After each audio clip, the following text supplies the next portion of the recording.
Bien, je voudrais d'abord saluer les 230 écoles primaires qui sont fermées aujourd'hui sur Paris. Il y a un tiers des écoles qui sont en grève. Saluer la mobilisation des parents et des enseignants contre ce projet de loi dite pour une école de la confiance. Et je voudrais également saluer la mobilisation de toutes celles et ceux qui travaillent dans les jardins d'enfants pédagogiques de la ville de Paris. Alors oui, la scolarisation des 3 ans, c'est une bonne chose, mais au passage, il eût été fort intéressant de se préoccuper de la question de l'enseignement privé qui va du coup, par ce biais-là, ponctionner de l'argent public de manière totalement, selon moi, inacceptable. Et quand on défend l'école républicaine et l'égalité des droits, eh bien on se préoccupe justement de cela, mais ça n'est pas le problème du gouvernement. Ensuite, ces jardins d'enfants pédagogiques, eh bien, à l'automne dernier, le Conseil de Paris a confié à l'Observatoire sociologique du changement de Sciences Po une enquête qualitative et quantitative. Et qu'est-ce qu'elle révèle? Elle révèle une richesse des jardins d'enfants pédagogiques quant aux apprentissages, à l'autonomie, au rapport aux adultes, au plaisir dans les apprentissages.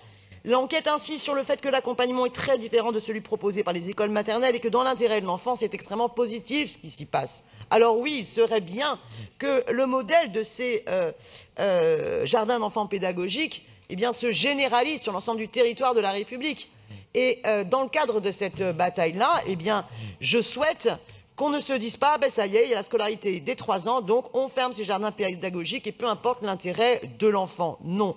Donc je souhaite que l'on défende et que la maire de Paris eh bien, défende cet héritage des années 20 et toute cette expérience accumulée et que, vu les conclusions du rapport, on plaide auprès du gouvernement pour valoriser cette démarche parisienne et s'engager à maintenir et à développer ce service public de la petite enfance et qui est à cheval entre le service public de la petite enfance et l'école maternelle et qu'on réfléchisse à ce que ça s'intègre dans la scolarisation des 3 ans. Voilà, j'ai lu avec attention le vœu de l'exécutif que je trouve très positif en la matière. Merci. Donc, pour répondre à toutes vos interventions, je vais d'abord donner la parole à Patrick Bloch. Merci.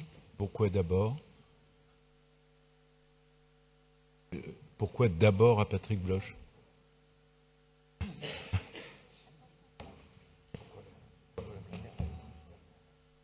Bon, c'est une question... Non, c'est à vous de répondre. Ah oui, d'accord, parce que vous avez dit je vais d'abord donner la parole à Patrick Bloch. C'est pour ça que du coup... Non, pardon, excusez-moi.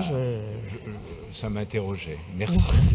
Je ne cherche pas Avant de procéder au vote sur les vœux, je donne d'abord la parole à Patrick Bloch. D'accord, ok. Excusez-moi, monsieur le maire, j'ai été trop rapide. Mais comme toujours, merci. Je ne sais pas comment je dois le prendre. Merci à Rémi Ferraud, à Fatoumata Koné, à Daniel Simonet d'avoir rappelé effectivement ce que sont les jardins d'enfants. C'est une très belle histoire liée aux immeubles de Paris Habitat dans les années 20. Il y a une dimension de bilinguisme rappelée par Rémi Ferraud à travers les jardins d'enfants franco-allemands. Et puis vous avez insisté les uns et les autres de façon très juste sur le fait que c'était des véritables lieux d'innovation sociale et pédagogique et de ce fait une source d'une réflexion féconde pour l'évolution de notre système éducatif. Nous pouvons collectivement considérer que l'école publique a à apprendre des jardins d'enfants et réciproquement. De ce fait, une remarquable étude qui a été également citée, menée par l'Observatoire du changement de Sciences Po, nous confirme dans le fait qu'il faut à tout prix pérenniser ces jardins d'enfants qui, comme vous le savez, existent à Paris comme à Strasbourg. J'ai dit, en anticipant notre débat, notre volonté collective d'assurer cette pérennisation des jardins d'enfants à une délégation de parents et d'agents de la ville de Paris travaillant dans ces structures et que j'ai reçu mardi dernier à l'hôtel de ville. De ce fait, je vous ai écouté avec beaucoup d'attention, Madame Lang. Vous êtes rapporteur du projet de loi Blanquer à l'Assemblée nationale. Je n'ai absolument pas compris en quoi le fait de pérenniser les jardins d'enfants était un transfert aux communes de l'instruction obligatoire à partir de 3 ans. Et comme vous avez la capacité d'agir, je vous rappelle que dans toute loi, il peut y avoir des dérogations et je souhaiterais que vous puissiez, en seconde lecture à l'Assemblée nationale, prendre une initiative en ce sens afin de donner toute confiance au jardin d'enfants. Et c'est dans cet esprit que je souhaiterais que nous puissions nous rassembler autour du vœu présenté par l'exécutif qui vous a été transmis, demandant en conséquence le retrait des vœux déposés. Merci. Alors, le vœu 183 déposé par le groupe socialiste et apparenté est-il retiré au profit du vœu de l'exécutif?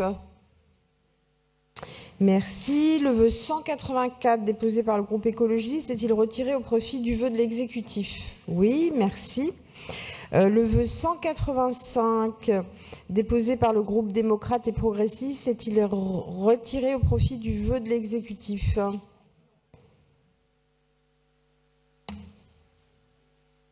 Un avis défavorable, vous ne le retirez pas? Bien, donc nous allons le mettre aux voix. Donc le vœu 185 avec un avis défavorable, qui est pour, qui est contre, qui s'abstient, il est rejeté. Le vœu, alors, le vœu 186 déposé par Madame Simonet est-il retiré au profit du vœu de l'exécutif? Oui, et je salue le vœu de l'exécutif. Merci. Alors, avant de mettre aux voix le vœu 186 bis de l'exécutif, je vais passer la parole pour 2 explications de vote. D'abord à Madame Bougeret, puis à Madame Lang.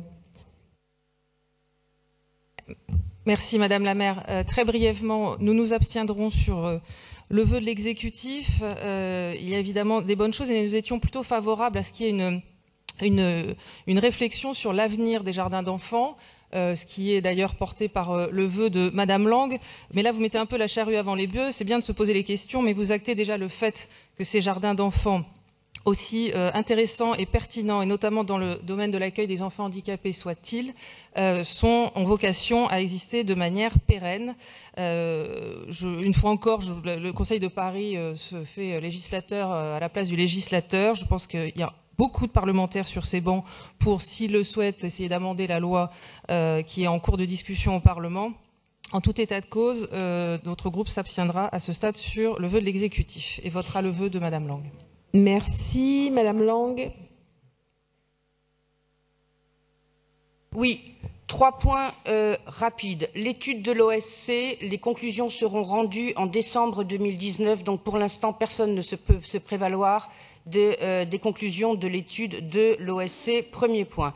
Deuxièmement, s'agissant des enfants porteurs de handicap, il faudra expliquer aux parents de ces enfants qu'ils peuvent rester dans des jardins d'éveil et des structures de la petite enfance entre 3 et 6 ans quand leurs camarades valides auront le droit d'aller à l'école et que eux seront maintenus dans des structures d'éveil de la petite enfance. Bon courage.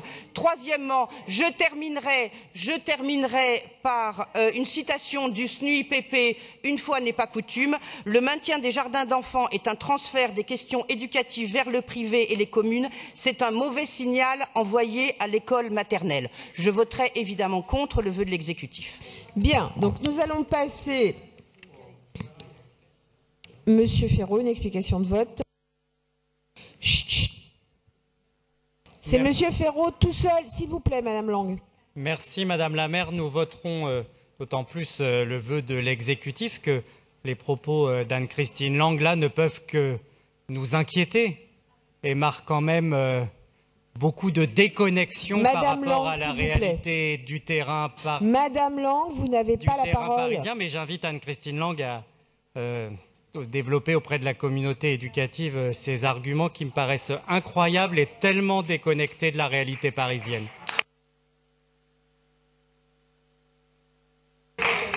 Alors, j'ai également, s'il vous plaît, donc j'ai également une demande d'explication de vote de Madame Filoche. Oui, nous nous associons, le groupe Génération s'associera évidemment aussi au vœu de l'exécutif et s'associe aux inquiétudes qui ont été relevées dans les différentes interventions qui viennent de se succéder. Et évidemment, nous rappelons de manière très très ferme notre forte inquiétude, voire nos regrets, du fait de devoir, par cette loi, subir, par cet intermédiaire, des choix qui sont faits de donner 12 millions d'euros tranquillement pour la ville de Paris par an à l'éducation privée sans aucune contrepartie. Madame Lang, vous n'avez pas la parole. Se poser la question de dans quelle mesure le privé va au fond, va au fond participer à la mixité sociale. Nous le regrettons très fortement. Madame Lang, s'il vous plaît. Alors, bien. Madame Lang, je vous demande de... Madame Lang. Alors, maintenant, ça suffit, là. Bien. Donc, nous mettons aux voix le vœu numéro 186 bis de l'exécutif. Donc, qui est favorable? Qui est contre? Qui s'abstient? Donc, il est adopté.